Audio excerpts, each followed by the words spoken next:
So welcome to the Node.js Node Add-on API team meeting for it's June 28th, 2024. We'll follow our standard approach of looking at the issues that were tagged for milestone 11. I will share my screen. Go. Well, any news that people would like to share? Let's see if there's anything new.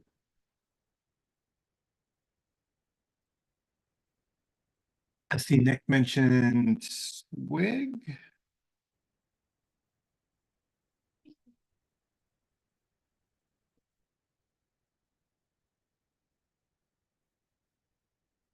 Well, it's interesting to have another tool that's integrating.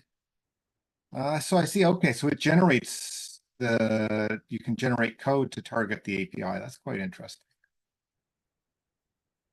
Cool. Anything else anybody has to share?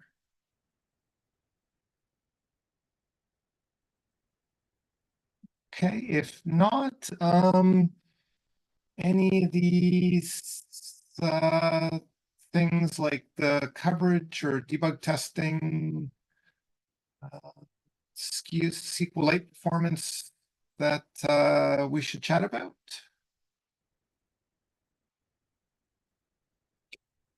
Let me quickly check the SQLite. Okay.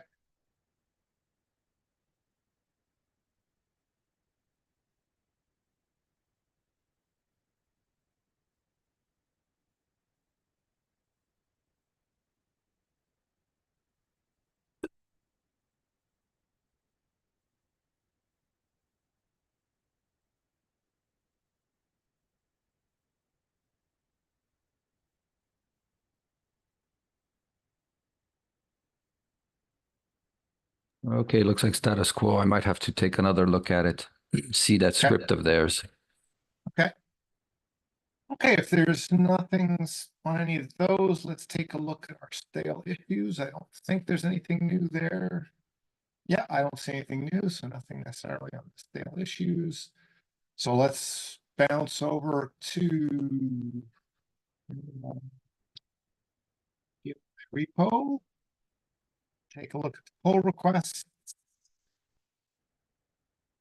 I see, Yeah, Jensen, go ahead. I just set up the npm token in the repository as a secret, so I believe we should be ready to go with this one, and just trigger a automated release with the latest version. Yeah, right. So this is, I think there was a few questions last time that people had about release please and stuff. So I don't know if people had a chance to look at it and want to bring some of those up. Yeah, can you describe a little bit about what exactly this action does? And does it perform everything that we want it to do according to our release documentation? Yeah, I think there's an example in the repository in the organization. I'm going to post a link in the chat. Yeah, this one is an example that would be the release play spot PR. That it will be, so basically every time we land a PR on the main branch, the release play spot would either submit a new PR if there is no previous release place PR, or update the existing PR when we land a new commit on the main branch. So, and when we approve this release PR, the release place bot would create a tag on the repo, and the next would trigger the npm publish we defined in the GitHub action YAML, which will be the next step, publish it to the npm, which is not part of the release place but it's defined in the same GitHub action. So it's pipelined to publish, pipeline to create the release proposal and release and the npm release. One question I'd have is, I think like, I don't, and I ask because in this example, like I don't see anything that has like in these things that would tell it whether it's like a feature or a major or anything like that. It will pass the commit message. Would you mind and navigate to the commit history of this repo? Yeah.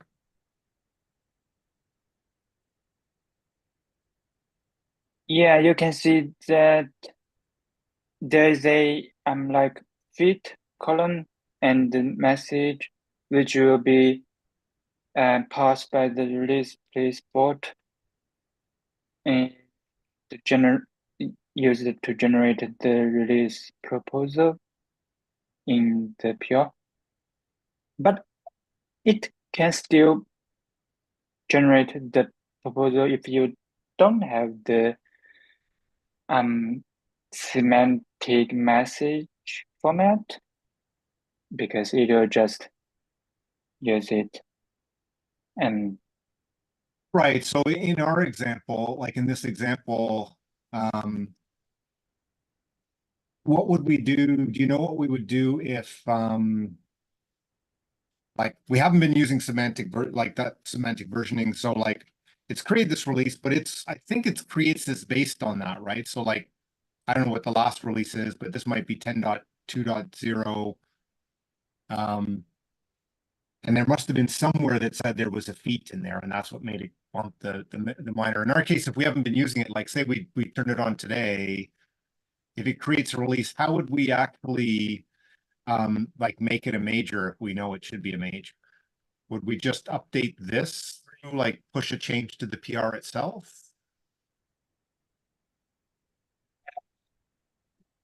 I think in that case, there should be some indication of a breaking change. If I recall correctly, we mark some PR as a breaking, and it will I need double check that to like document. Yeah. So wait a second. Yeah, there's maybe some other way to label if you put a label on Yeah, I posted a link in the chat. Okay. Yeah. So like there's a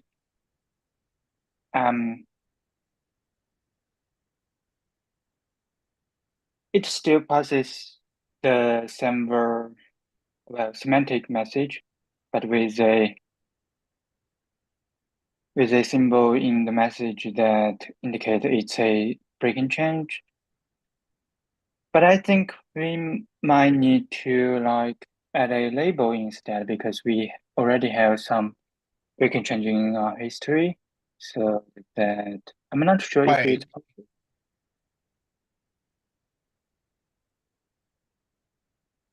That's what I was just wondering, like, say we turned this on today, we know we've got at least one thing tagged as a major.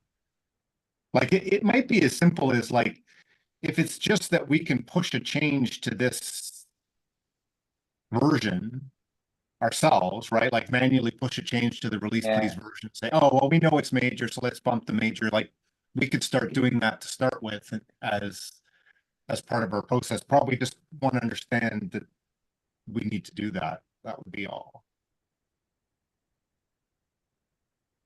Yeah.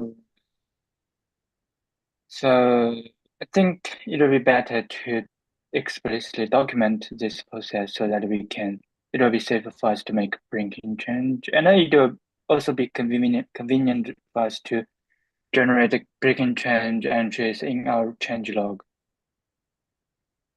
Right, like we could, so yeah, I don't know, I have no concern necessarily if we want to try and use the semantic stuff, but at least initially, we should maybe document like, here's how it's going to work until we adopt that. Or if we forget to put on something in the commit, when we're doing a release, how do we make sure we actually get the right version that we want?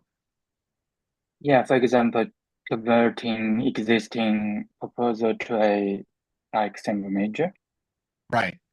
Yeah, like this Yeah, one, can that's I just go like, hey, okay, well, it's my suggestion. If it's as easy as this,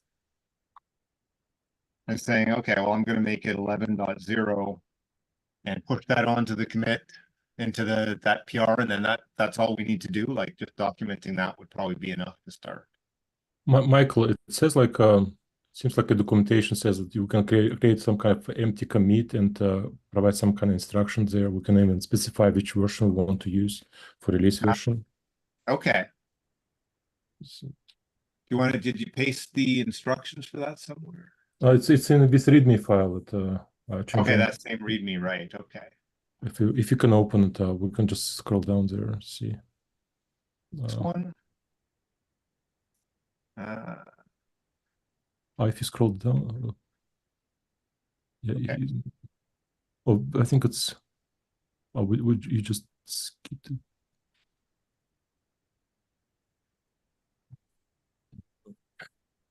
So by default, it's kind of okay. Wait, it's a little bit up. Guess. Oh, Okay, fixed release notes. Okay. release notes. A little bit more up is the version documentation. Yeah, let's see it over here. How can change version number?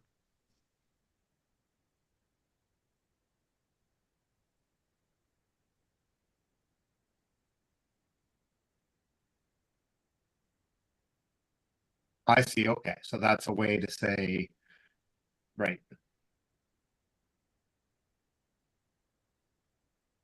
I mean, the suggestion is good that we can explicitly document this process. Yeah, I think if we update our doc, like we have how you cut a release process document, it would be good to maybe in this PR, in the PR that you have to turn it on, update the document that says you're going to cut a release. Okay, for now, maybe it is like you need to add in this commit that says we want to release as this particular version, and you decide what version that is based on what we used to do in terms of looking at the tags and stuff like that.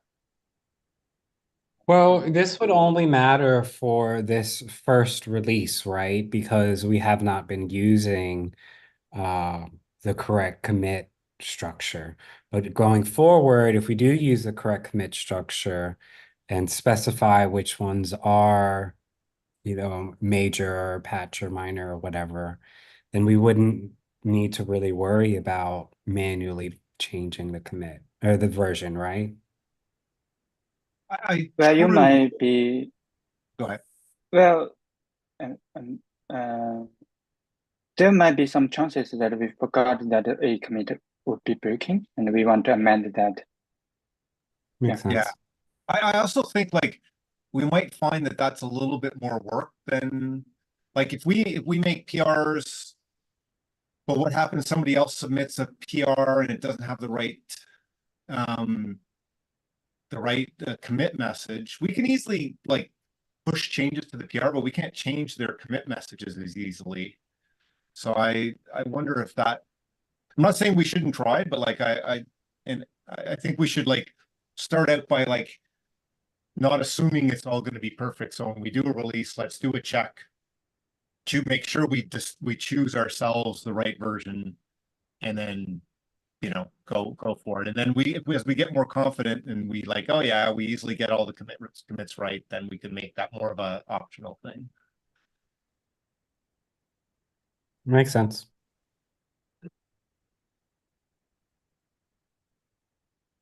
So I think Chinzon, like does it make sense? We'll wait to land this until you add in like an update to the doc in terms of how to do a release. Well, I can add a doc separately, and we can merge this to let the automation start.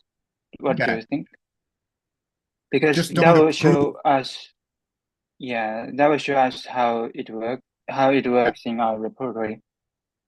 Just nobody approved the PR that it generates. Yeah, we can just Yeah. defer the approval of Makes the sense. proposal. Yeah. Yeah, okay. Well, then I'm happy if everybody's good with that. Happy to like, Oh, that leads me to ask the question. And sorry if I missed it. If the bot opens a PR and there's another commit, then what happens to the PR? It will rebase the PR onto the top of the main branch. Oh, I see. I see. Okay. And Yeah. it'll amend all the change logs and everything appropriately. Yeah, Cool. Okay. exactly. Okay. So this is Yeah. like a sliding PR kind of. exactly. Cool. Yeah. So any other questions or discussion before I press the squash and merge button? No? Push I the really like button. it. Yeah, it's Okay. pretty cool.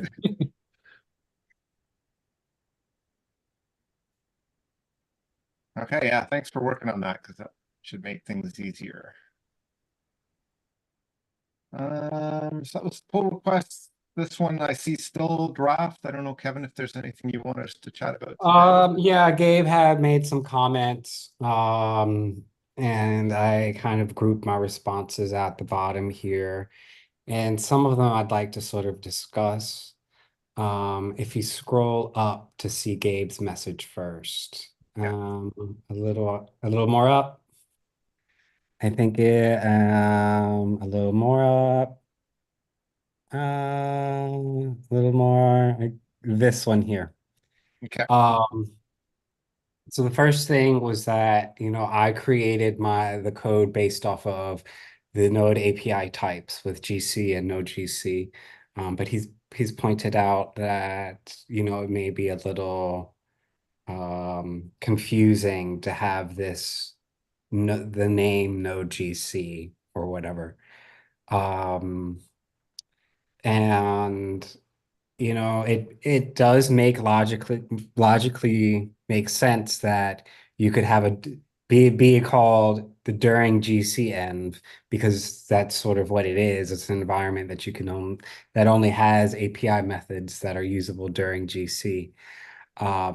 But on the flip side, with Node add-on API being a wrapper of the C API, I kind of also think we may want to stick with what the C API is named, because it also brings into considerations of things like, the C++ documentation is really close to the C API's documentation. You can kind of use them almost as a one-to-one, or translating code from the C base to the C++ based. When the names are similar, it's a lot easier. So I just wanted to bring that up for discussion with the team, whether we want to name it this during GCenv or keep it as the no GCenv. Yeah, yeah, so that led me to the conclusion that maybe, and this is a big maybe, we should do the same in core, because no GC sounds like you cannot use it during GC, right? So we should probably have like env and during GC env. And then that, I think, conveys the fact that during GCenv is restricted to, no, wait, that's wrong too, because during GCenv can be used anytime. Oh, dang. Or I I'm don't know, more safe like, during GC. I don't know, that's long. I was thinking more of like JavaScript allowed env and JavaScript no JavaScript env. Yeah, normally, but env already means that JavaScript is allowed, because we didn't make the distinction, right? And so env has implicitly meant that you can execute JavaScript, So I right? guess, so it could be like no JavaScript. No, We can but put it that, like GC safe. Something code which kind of will be yeah. safe in But during the cycle. I think like, I think I can understand what no JavaScript means.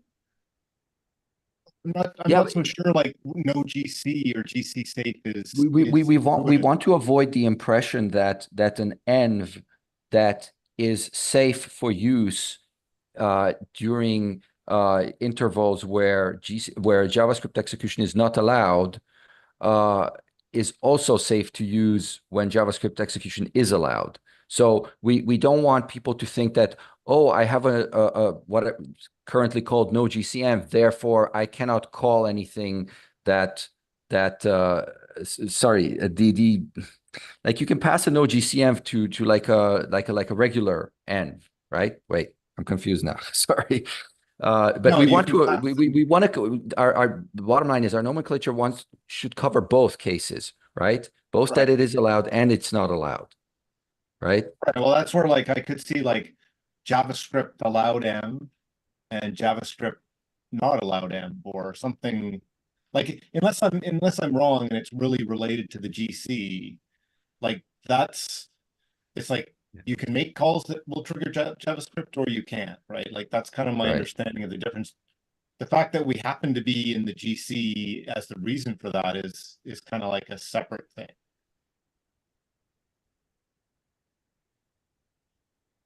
And then on the first point, it did make me, my first question is like, how hard would it be for us to make an alias? Like, I don't think we want to remove no GC and GCMs, but we could alias those potentially and provide it something with the same naming that we suggest you use instead of the no GC ones, right? Yeah, that should be easy with a type def on the core side. And that would address that because I can then we could basically say like let's update the documentation to use the new one, but we haven't deprecated the old one, so it's still okay. Right. Yeah. And so we will simply stop using the old names. As for env, meaning JavaScript execution is allowed. Yeah, I guess we want an alias for that too, because now it becomes explicit. And you know, have our docs read that that's the env. Well, it's like I'm suggesting we don't want it during GC or outside GC. I would be like just like, is it really that what we're trying to tell people is don't run JavaScript or you can run JavaScript, right? Like, Right. if that's the case, let's use that naming because at least to me that seems intuitive. Like, yeah, I'm allowed to run JavaScript. No, I'm not allowed to. Whereas no GC, it's like, well, what's going to cause a GC, right? Like, I don't know, Yeah. right? Like, Okay. I finally cleared it up in my mind. So if you have a no GC, if you have a function that accepts a no GCN, right? Sorry, if you have a function that accepts an env, you can give it a no GCM. That's fine, right? Like if you call like you can call a get instance data, right? You can call that right. with an env or Yeah. an OGCN, right? So you know that should be fine. But you know, like create object, you can't call that with an OGCN. Right. And so does it make sense when it's like the same thing applies to, no JavaScript and Yeah. Yeah, I think safe during GC would be the right well, maybe that would be the right thing to say. but I'm Safe still during back to GC. like, I don't know how to map like, okay, this is safe. Oh, yeah. Okay. So if we call it safe during GC, right? That tells us that it is safe during GC, which is a qualification that a regular env lacks, right? So safe during GC is a qualification, not a restriction, right? And a regular env lacks that qualification, therefore you cannot use it during GC. I think that's the semantics we want. But I'm still back to like, is telling people whether they can run in GC or not the right thing, or is it that we want to tell them they can run JavaScript or not? Yeah, I think Michael's basic like saying, if the end result is that they can't run JavaScript, some people may not understand that running JavaScript affects GC state. So maybe it'd be better to Okay. state in this type name something Yes. long, Okay. not running JavaScript. Naming But is the same hard. thing if like Yes. JavaScript safe end, Yeah. Now, I do, now that the more we talk about it, I do wonder a little bit, like, is that going to be confusing to some people? Like, well, I'm writing JavaScript, so how can I use a, you know, what do you mean an unsafe JavaScript? This is all JavaScript, right? Well, I mean, the docs need to explain. Chen Yeah. Zhong, what's up? Yeah, I recorded one point that the node.js also suggests that you cannot touch the heap. Not only you cannot run JavaScript, because creating a plain object would not trigger any JavaScript evaluation, right? It just create a plain object and there is no code run. I think we have that restricted right now. Yeah, think well, get, I mean, Oh, yeah. I see. Yeah. I see what you're saying. It's Yeah. like the saying, so it's like, does creating an object, well, people think that's not the same as running JavaScript, right? Right. yeah, it's So, not yeah, about Yeah. disallowing code evaluation. It's more about no touching the heap. right. Yeah. Right. And it's, we want to get the name right. Is the, So technically, it can be not necessarily GC safe, maybe like memory safe. Like we pretty much saying like heap safe, like and it is some kind of operation which does not affect managed heap effectively, right? do we You can actually allow those still, things? Well, in a way, it becomes our job to teach folks by way of our documentation that the JavaScript heap is at times sort of sacred and untouchable. If people don't understand that when they write add-ons, well, we will have to teach them by way of our documentation, because it is an abstraction that is not. It's not possible to paper over. We tried it, and it resulted in memory leaks, right? So, But I guess in this case, like the type checking is going to help. Is going to right. basically tell people, oh, there is that. The documentation should clarify to people why we have this sort of distinction, right? And so the name is one place where we clarify, and then in addition to that, in the documentation. And so people should pick up this concept and the act of writing the add-on, of maintaining the add-on, and which entails reading our documentation, should inform them, and it should form and clarify the concept in their minds that there are times during which I simply cannot create objects, cannot set properties, cannot do basically anything that has to do with any JavaScript thing, whether it's code or data. So I think it's up to us to do that, because we cannot expect people to understand the inner workings of a JavaScript engine.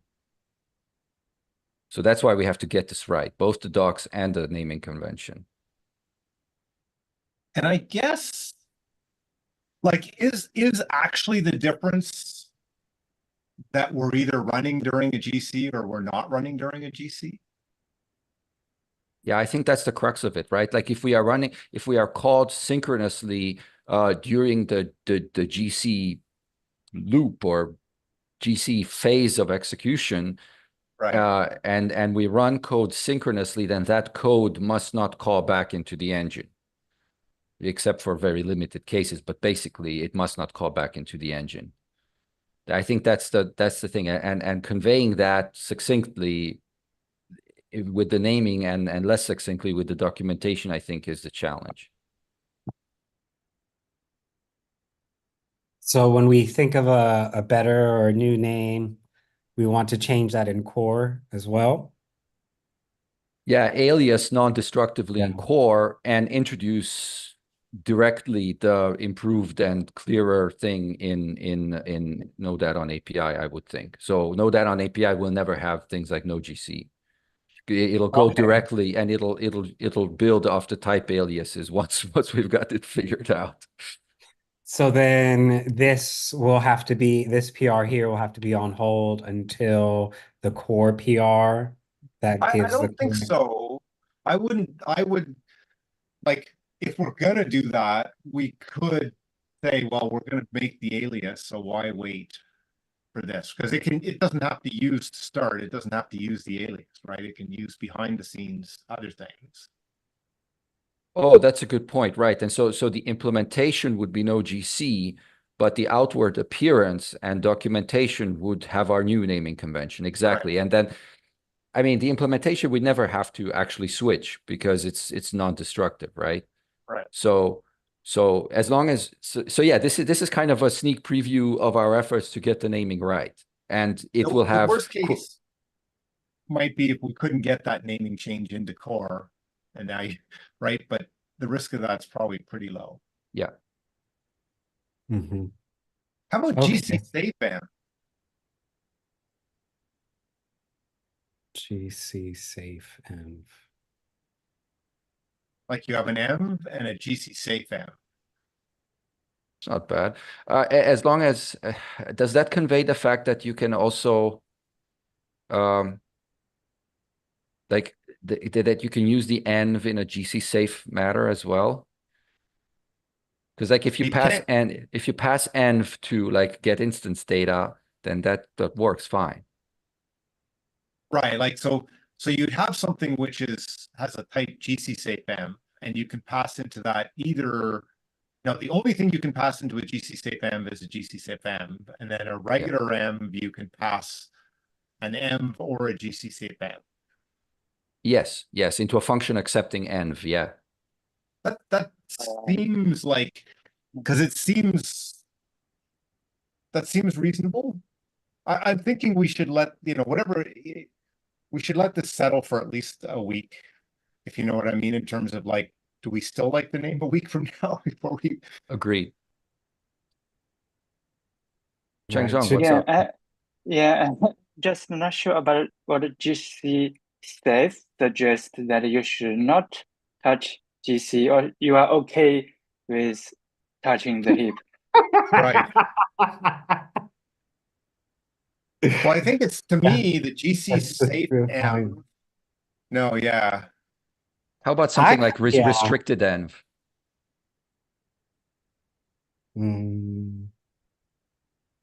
But that What okay, was never mind. yeah. That conveys the opposite because like it accepts the function accepts a restricted env, but now you're passing it a regular env, and it's fine with it. So how is it even restricted?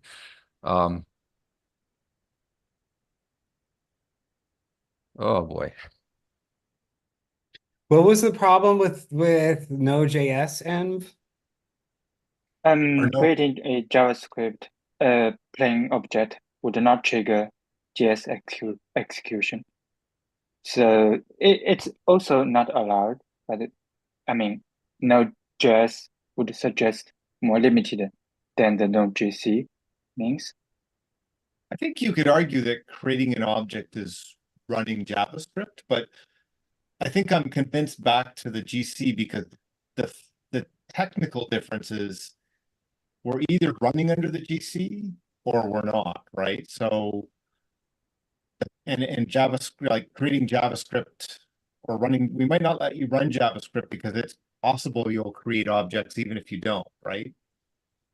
So that might be explainable as like, hey, when you because that's really the difference is either we're running you from the GC or we're not running you from the GC, right? And that's what Gabe's original suggestion here is during GC Right. for, and I think that does kind of cover the bases here during GC env and this outside GC env, but that's just the normal env.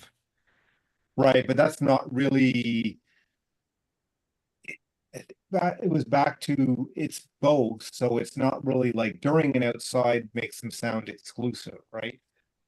Yeah. Yeah, I think that's another kind of difficult aspect is like the regular env can be used for functions that don't touch the that don't touch the engine, right? And so, but those functions are currently declared to accept a no GCenv, which doesn't make sense, right? Because like they don't touch they don't touch the JavaScript engine. So if something took, say, a GC safe env,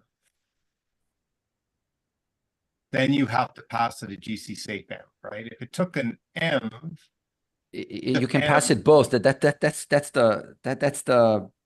That's sort of the contrary nature of the concept. Is like just always think of get instance data. That's kind of my anchor to reality here. Get instance data is declared to accept a no GCN, right? But it can also accept a regular env, right? Because you should be able to call an API get instance data from a binding, right? So, and in fact, people do it a lot. So maybe we also need to change the name of the env, not just the name of the env that you receive from a synchronous finalizer.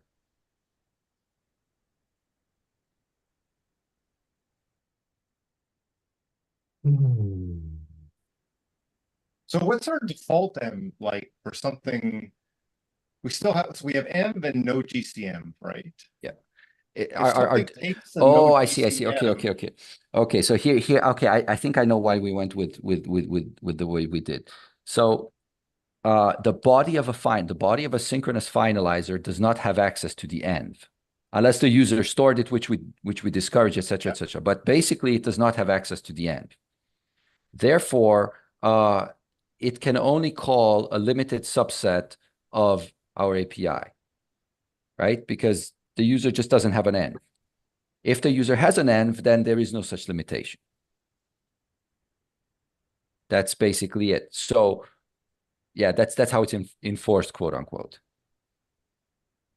but what's our, I'm getting confused now. Which is our default env so that you can pass, like, in something that takes anything, is that defined to take an env or a no GCM?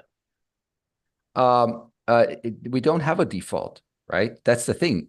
We Well, have two the distinct one that will scenarios. take both. What's the one that will take both? Oh, the ones that are declared no GC.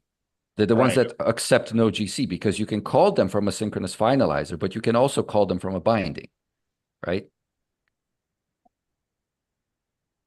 Right, which is confusing because like it's kind of like the inverse of the like when I Yes. see M then no GCM, I think like no GCM is a subclass of M. And so it's more specialized, but we've Yeah. actually got it the opposite. Like no Yes. GCM is effectively the parent of M, Yes, it is. right? Yeah. Which is Yep. And it's not GC only either. That's the crazy thing. Or is it? like currently a no GCM says, I will take anything, but I commit to only doing things which are okay outside of a GC, no, during a GC.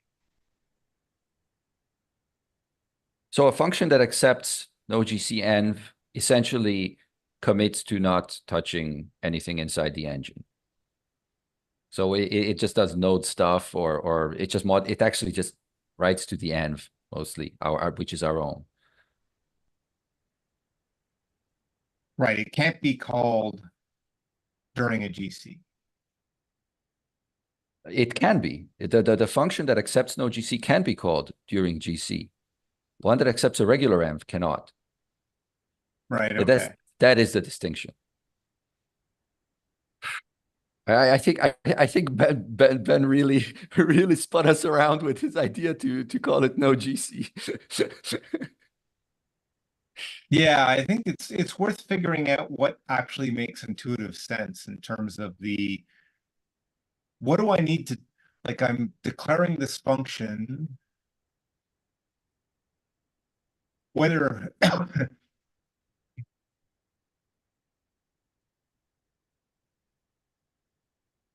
yeah, because it's not really a no GCM, right? It's basically the no GCM is a signal that I can run anything because I will never be called from GC.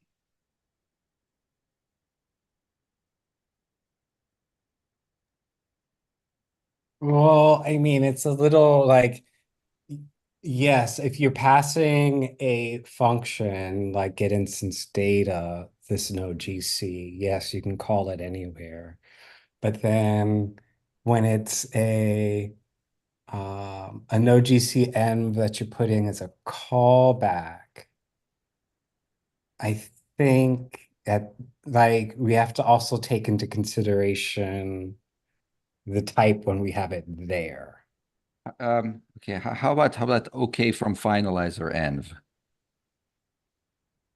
So the function accepts an OK from finalizer env, and the finalizer receives an OK from finalizer env.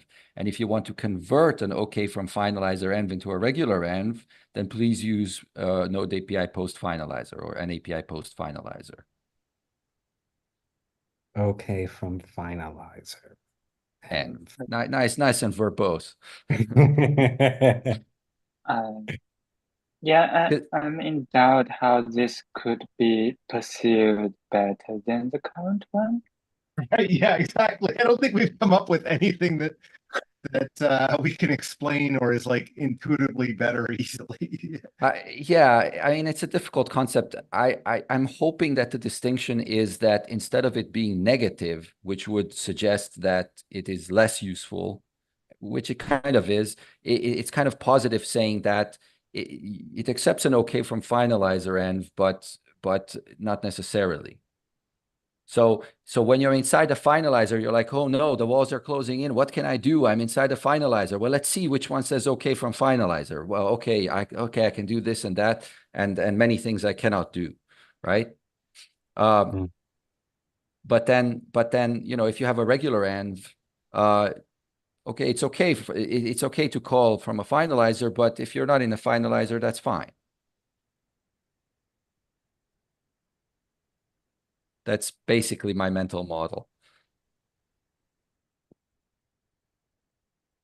Right, so that would be, or like a finalizer safe then. Yeah.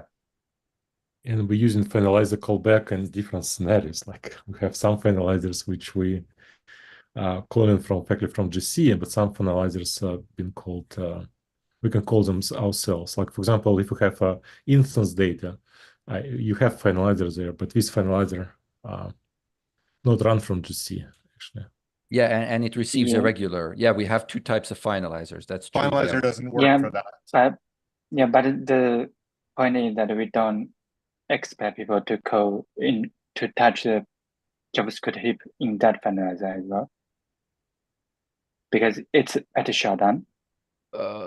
Yes. The instance, well, okay, the instance data finalizer, I think, is a special case. You cannot actually touch the heap because, well, the engine is shutting down, right?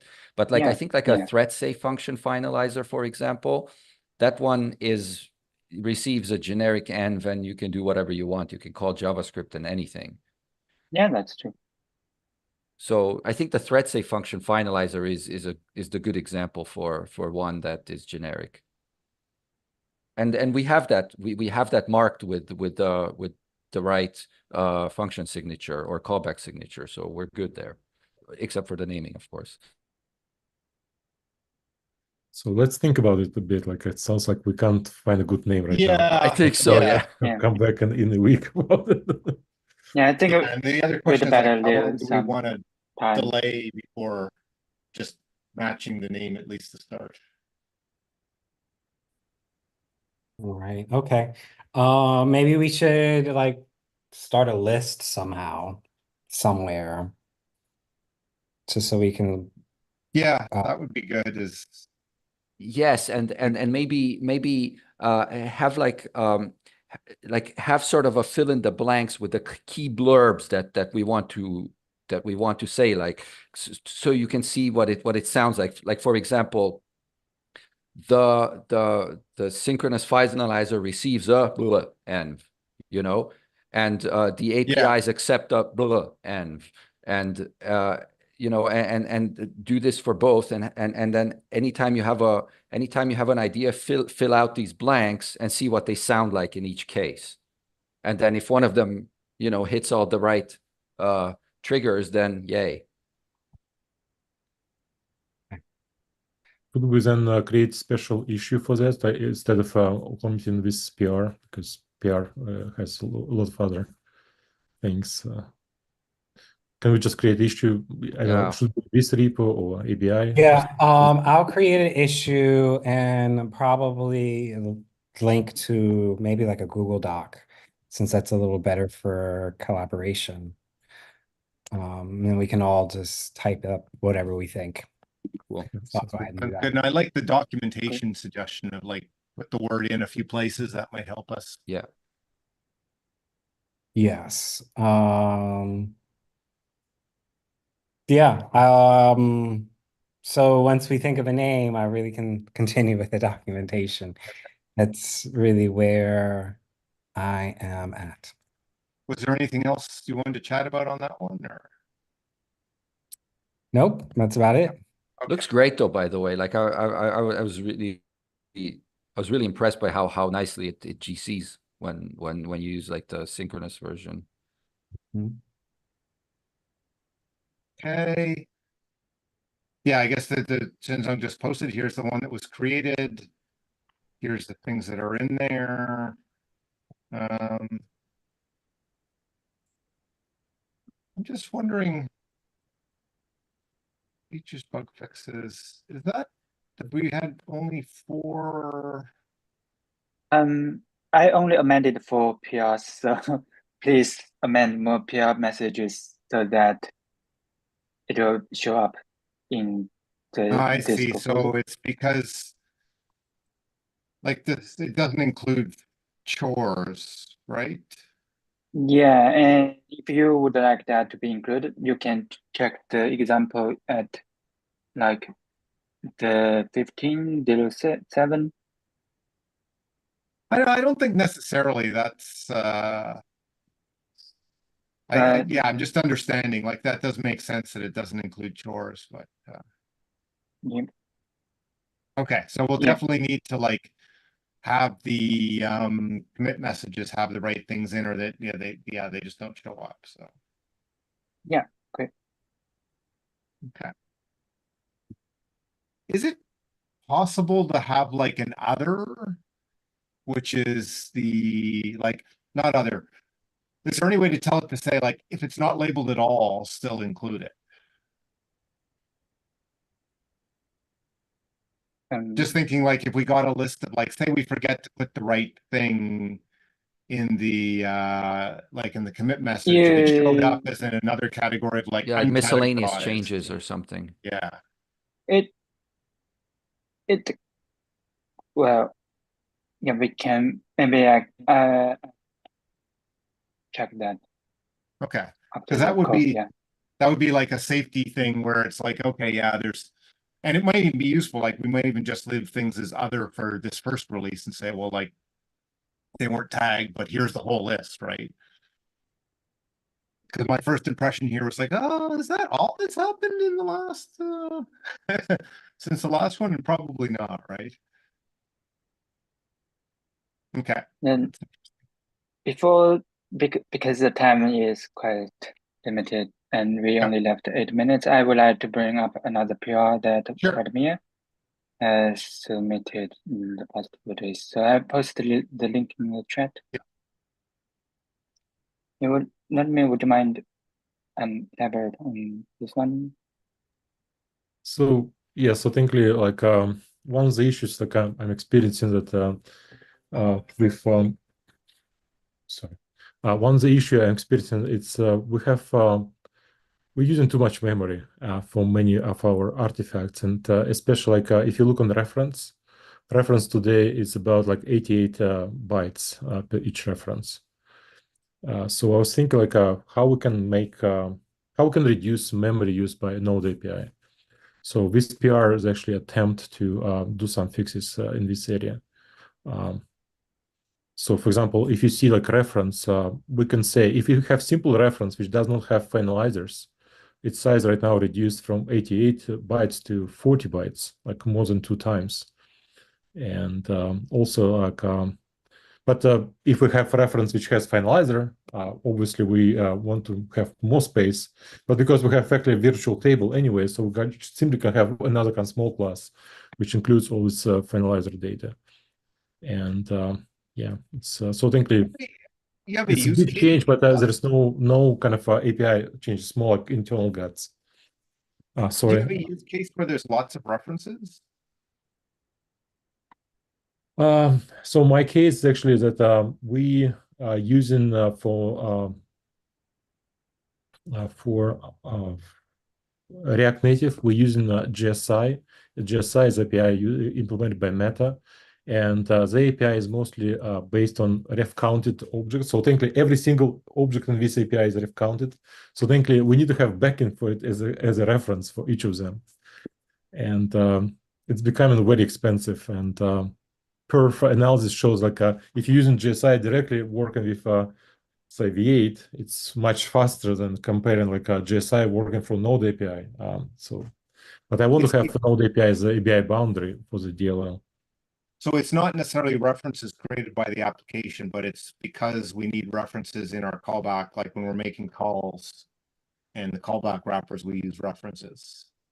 Is that right? Like yeah, in this scenario that if we're using GSI, we kind of we have to create these references all over the place effectively. okay? Okay, so it's not our generic implementation of wrapper or whatever that creates a reference behind the scenes. It's just like specific to that to the use case.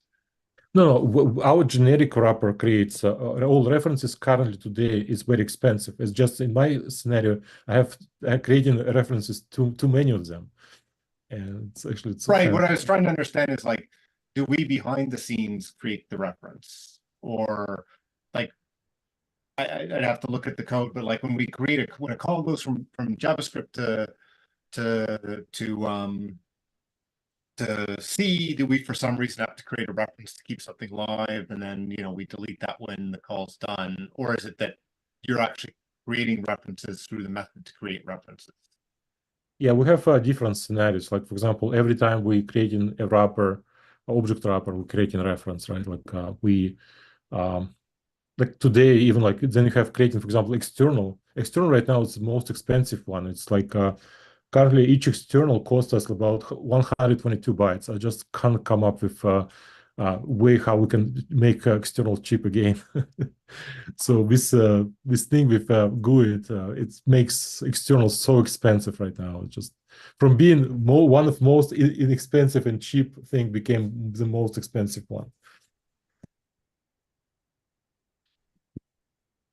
For each external, we also can create reference. A reference 88 bytes. And we also have another storage for each external, which is about 40 bytes right now, just to store with possibly to store GUID, which kind of expensive. It's only on our side, but I'm not even mentioning what V8 internally has to create all this stuff.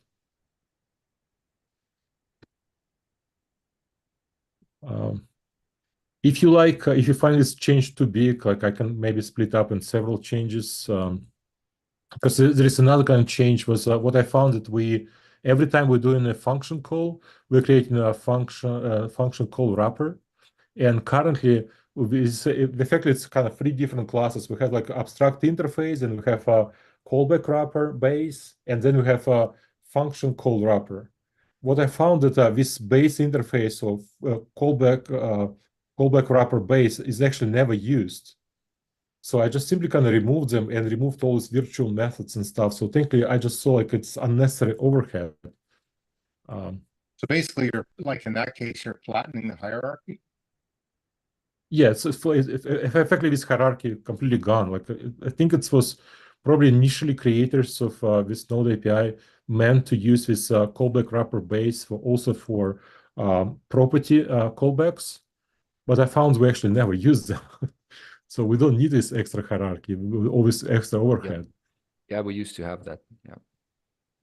So it's in some sense it's cleaned up. So I can, for example, split up reducing of reference size versus like callback for upper sizes. But technically it's up to you.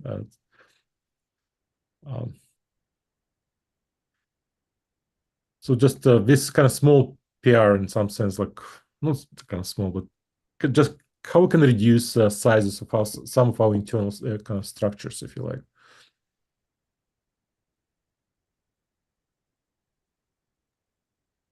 Yeah, I think the most looks good. I just left some nitpicking comments. So yeah, Oh, thank you. I didn't see thank you for the work. second round of comments yet. So I assume in terms of the reference, like references, nothing actually changes in terms of how things are, because that's where we've had some surprises in the past, is around references. Yeah, I kept the same logic. So imagine that previously a reference, every time we kind of have to finalize a reference, we effectively used to put it in a queue. Like, okay, with all new changes, we can do sometimes we not put it in a queue, but because basic reference does not even have finalizer. So imagine then if using this node API create reference, this API does not provide any finalizers. So we typically create reference which never has finalizer, but we still keeping it and kind of every time if it's become weak reference, we could still put it in a queue. But in this new code, we never put it in a queue because we know like there's no finalizers. There's no point to even do extra work there. We just simply kill it immediately. So it's more like optimizations. It's not like Yeah, logic I or can something. see it's like, okay, you can create a smaller object in the case where you know there's no finalizer and Right.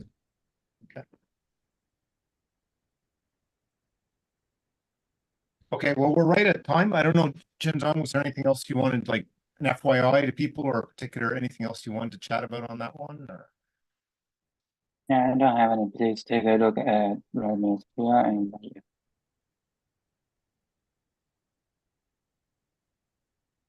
Okay. Anything else then for this week before we close out? We'll skip the other one since we're out of time, but if not, then well, thanks for everybody's time and always a good discussion. We'll see everybody in GitHub and chat again next week. All right, thank you. Thanks. thank you. Okay, Bye-bye. bye.